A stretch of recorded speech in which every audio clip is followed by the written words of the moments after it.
میں سمجھ پائی ہوں انور صاحب کے جو ذمہ داران ہیں ان کو کیفر کردار تک پہنچانا چاہیے، لیکن پوری پارٹی پہ ٹیرر کا ٹیگ لگانا یا ان کو دہشت گرد ثابت کرنا یہ درست نہیں ہے۔ آپ اتفاق کرتے ہیں اس بات سے؟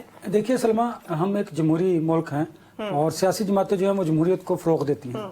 بالکل سیاسی جماعتوں میں ہم نے ماضی میں بھی دیکھا کہ سپریم کورٹ پر اٹیک ہوا، باقی ماضی میں بھی غلطیاں ہوئیں، وہ بالکل اپنی جگہ پر درست، اس کو کسی صورت بھی قابل قبول نہیں، نہ ہی درست کہا جا سکتا ہے۔ لیکن جہاں تک بات پاکستان تحریک انصاف کی ہے، جو لوگ انوالوڈ ہیں اس میں، بالکل 9 مئی کے واقعات میں ان کے پاس ان کے خلاف اگر ایویڈنس ہے تو ہم نے پہلے بھی کہا کہ عدالتوں میں ان کا ٹرائل کیجیے، انہیں سزا دیجیے۔ اگر آپ نے کوئی کمیٹی تشکیل دی ہے، کوئی کمیشن بنانا چاہتے ہیں، آپ ایویڈنس کلیکٹ کیجیے اور عدالتوں کا سہارا لیجیے۔ اس میں بھی تفریق ہونا ضروری ہے کہ آپ کس کو ملوث قرار دیتے ہیں۔ جس نے ڈنڈا اٹھایا صرف وہ اس میں ملوث تھا یا جس نے پرووک کیا وہ بھی ملوث؟ دیکھیے سلمہ، 2-3 چیزیں دیکھیں نا، ان چیزوں کے لیے قوانین موجود ہیں۔ پہلی بات تو یہ ہے کہ جو آڈیو ٹیپس آپ کے سامنے آئی ہیں ان میں وہ لوگ جو سیاستدان جو پاکستان تحریک انصاف کے رہنما تھے، جو پرووک کر رہے تھے، وہ بالکل اس میں انوالو ہوں گے۔ وہ لوگ جو باہر جلاؤ گھراؤ میں موجود تھے، ملک میں ہمارے قانون موجود ہے، اس کے مطابق اسے سزا دینی چاہیے۔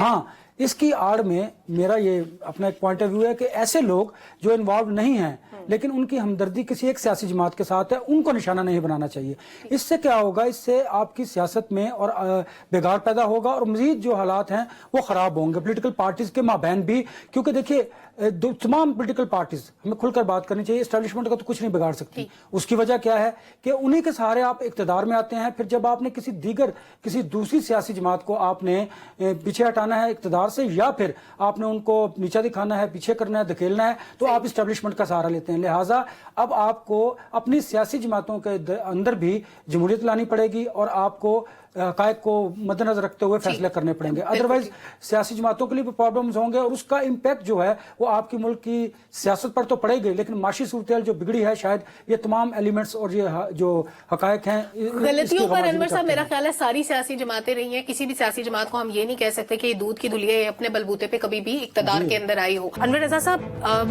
ایک طرف یہ ٹیلی فونک گفتگو تھی جس پہ اتفاق ہوا ہے کہ یہ تناؤ ختم ہونا چاہیے، لیکن دوسری طرف مجھے یاد آتا ہے کہ جس وقت یہ کارروائی ہوئی اس سے پہلے پاکستانی وزیر اعظم اور ایرانی وزیر خارجہ ملاقات کر رہے تھے، بالکل سپورٹ چہرے کے ساتھ، کوئی جج نہیں کر سکتا تھا۔ تو اگر ایران ایسی حرکت اس طریقے سے بھی کر سکتا ہے تو کیا ان کی بات پہ اعتبار کیا جا سکتا ہے کہ اب یہ تناؤ واقعی ختم ہو جائے گا، کوئی اس میں عوام نہیں ہے؟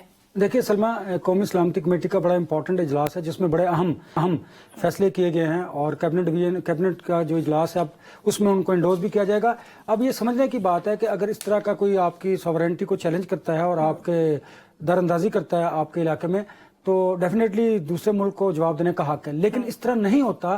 سفارتی آداب یہ ہیں اور اپنے ہمسایہ ممالک کے ساتھ ہوتا یہ ہے کہ آپ نے ان سے بات کرنی ہوتی ہے، فوری طور پر سفارتی تعلقات منقطع نہیں کیے جاتے۔ ایک بات تو یہ ہے۔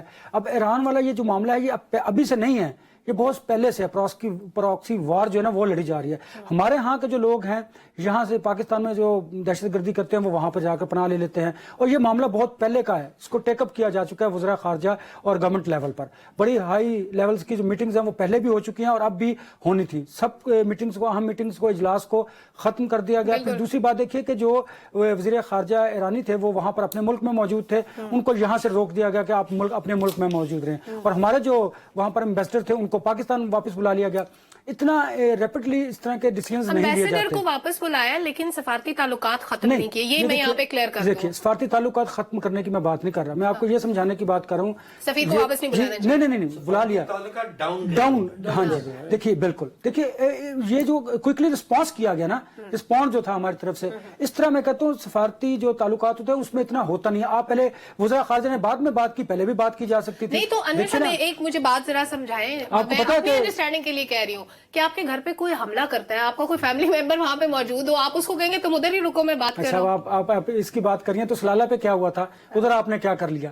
اچھا کچھ نہیں کر لیا تو بھی میں کچھ نہ کرتی، یہ لکھا ہوا ہے کہ ہم نے کبھی کچھ نہیں کیا۔ نہیں، یہ نہیں چاہتے، نہیں ایسا نہیں ہے، ایسا نہیں۔ دیکھیں نا، آپ کے ہمسایہ